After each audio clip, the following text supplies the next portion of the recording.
খুবই কষ্ট করে আজকের রেসিপিটা শুধুমাত্র আপনাদের জন্য বানিয়েছি।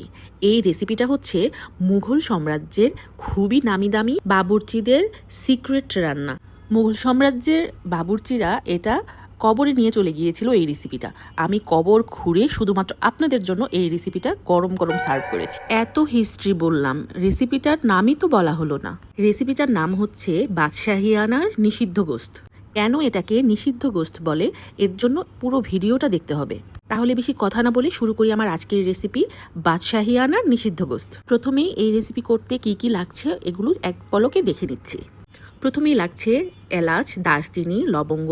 এটা হচ্ছে পিপলটা এটা নিহারি, গরুর গোস্ত এই ধরনের রিচ খাবারে এই পিপলটা ব্যবহার হয়। এটার ফ্লেভারটা অনেকটা গোলমরিচের মতো। এরপর দিয়েছি বড় এলাচ 2টা, তারপরে হচ্ছে গোলমরিচ, কাবাব চিনি, তারপরে লাল মরিচ, শুকনো মরিচ দিয়েছি, তারপরে দিয়েছি তেজপাতা, মেথি দিয়েছি, কালো জিরে, তারপরে দিয়েছি স্টার অ্যানিস 2টা, তারপরে দিয়েছি মৌরি। এগুলো সবগুলো আমি ফ্রাই প্যানে খুব অল্প আঁচে হালকা করে ভেজে নেব। তখন আমার চুলার জালটা একদম লো হিটে থাকবে, যাতে সুন্দরভাবে এটা ভাজা হয়ে যায় কিন্তু না পুড়ে যায়। এটাও খেয়াল রাখতে হবে, কারণ পুড়ে গেলে এটার যে আসল স্পাইসটা সেটা বের হবে না।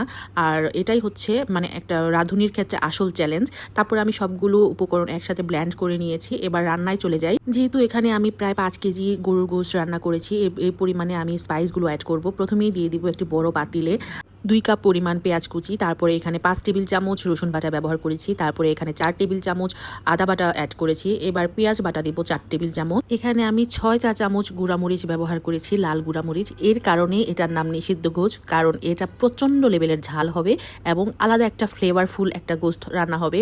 আশা করি আপনারা বুঝতে পেরেছেন কেন এটার নাম নিষিদ্ধ গোস্ত। এবার 3.5 টেবিল চামচ দিয়ে দিব হলুদ গুঁড়ো, ধনিয়া গুঁড়ো দিয়ে দিব 2.5 টেবিল চামচ, রাঁধুনির গুঁড়া দিয়ে দিব 2.5 টেবিল চামচ, জয়ফল জয়ত্রীর গুঁড়া দিয়ে দিব 1/4 টেবিল চামচ, গরম মশলার গুঁড়া দিয়ে দিব 1/2 টেবিল চামচ। এখানে আমি 1/2 কাপ সরিষার তেল আর 1/2 কাপ সয়াবিন তেল অ্যাড করেছি। দিয়ে দিব স্বাদ মতো লবণ। এবার যে আসল স্পাইসটা আমি রেডি করে রেখেছিলাম সেই স্পাইসটা পুরাটা ঢেলে দেব। এই সিক্রেট মশলাটা খুব সুন্দর একটা ফ্লেভার যোগ করবে এই গরুর মাংসে।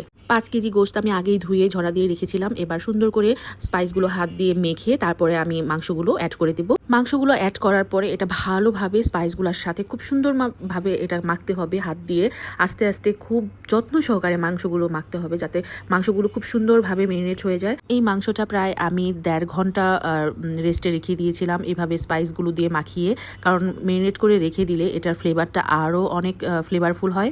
এবার সামান্য একটু পানি দিয়ে রেস্টে রেখে দেবো প্রায় 1.5 ঘন্টা পর আমি চুলায় বসিয়ে দিয়েছিলাম। মাংসটার থেকে যখন পানি উঠে একদম শুকিয়ে যাবে এবং তেল উপরে উঠে আসবে, তখন আমি এখানে কিছু কাজু বাদাম আর কাঠবাদাম ভিজিয়ে রেখেছিলাম, সেটা বেটে নেব। আর দিয়ে দিব টমেটো কুচি।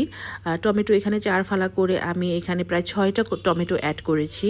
এখানে আমি আর কোনো প্রকার পানি অ্যাড করব না, আস্তে আস্তে এটা জাল দিব। অল্প আঁচে বসিয়ে বসিয়ে আমি মাংসটা পুরাপুরি রান্না করব এবং মাংসটা সিদ্ধ করব।